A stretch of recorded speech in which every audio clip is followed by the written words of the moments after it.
Okay, UFC 166, a huge fight coming up this weekend for MMA fans. We're getting a special treat in the version of a rubber match in MMA. Cain Velasquez versus Junior Dos Santos. Um, what can I say? I think this will be an excellent fight. Third and final fight. Let's talk about what happened the first and the second fight. All right. In the first fight, we had Cain Velasquez, who was undefeated, undisputed UFC heavyweight champion of the world, going up against Junior Dos Santos from Brazil. Junior Dos Santos is a huge underdog coming to this fight. I believe nobody really expected to do what he did to Cain Velasquez that night. I was pretty shocked. Cain Velasquez landed a very good strike. He was able to get, Junior Dos Santos was able to land a huge, efficient strike on Cain Velasquez, got him down the ground, started ground pounding away, and he got the decision. All right, then he became, UFC heavyweight champion. And then let's talk about what happened in the second fight. Second fight was a highly anticipated rematch.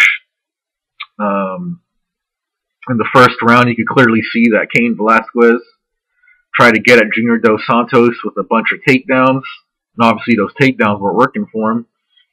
So clearly what he did after that was slowly try to get Junior Dos Santos, get him on the inside, land some strikes, get him up against the fence, and slowly just, wear him down by tiring him out.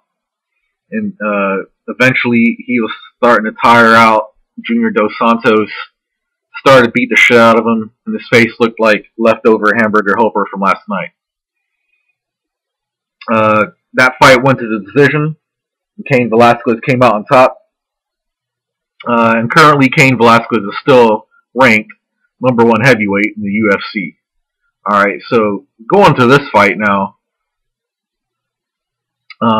I believe that this fight is really going to play out the exact same way how the second fight played out, except that I think that Cain Velasquez learned his lesson, and I don't think he's not necessarily going to go for a takedown so early like he did in the first round of the second fight. I believe Cain Velasquez is going to do the exact same thing. Try to get Junior Dos Santos on the inside, land some strikes.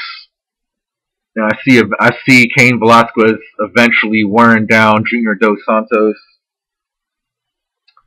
It's going to be hard to say if we'll go to the scorecards again.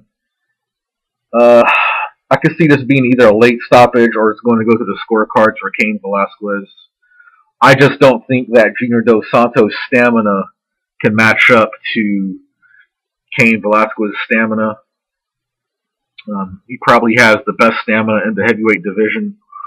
I mean, we're talking about a guy who beat the shit out of Brock Lesnar, made him, dance around the octagon like a 5-year-old, beat the shit out of Alistair Overeem, who I think was highly overrated.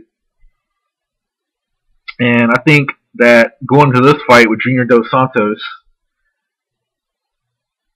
I could see this either be like a round 4 or round 5 stoppage if he could get him to the ground, once he wears him out. Or if it doesn't happen that way, then I could just see Cain Velasquez taking it to the scorecards. But I see Junior Dos Santos. He's pretty much going to have to beat Cain Velasquez the same way he did in the first fight. He's really just going to have to catch him off guard with a huge strike when he's not, expecting it. But I think Cain Velasquez has matured since then. He'll be ready for any kind of strikes, I feel, and I feel that Cain Velasquez is going to come out on top and remain UFC's #1 heavyweight champ. That's how I see this fight going down. Cain Velasquez by a late stoppage, or scorecards are going to favor him. So that's how I got this fight playing out. The undercard of this event is hugely stacked. And I think it's also very, very good. Diego Nightmare Sanchez going up against Jorge Melendez. I'm going to go with Sanchez on this one. I'll be rooting for him. I can't really, break it down specifically, but I just like Diego Sanchez in that fight. Then you have Roy Nelson and Daniel Cormier. I think that's an excellent fight. I don't really know how to call that fight.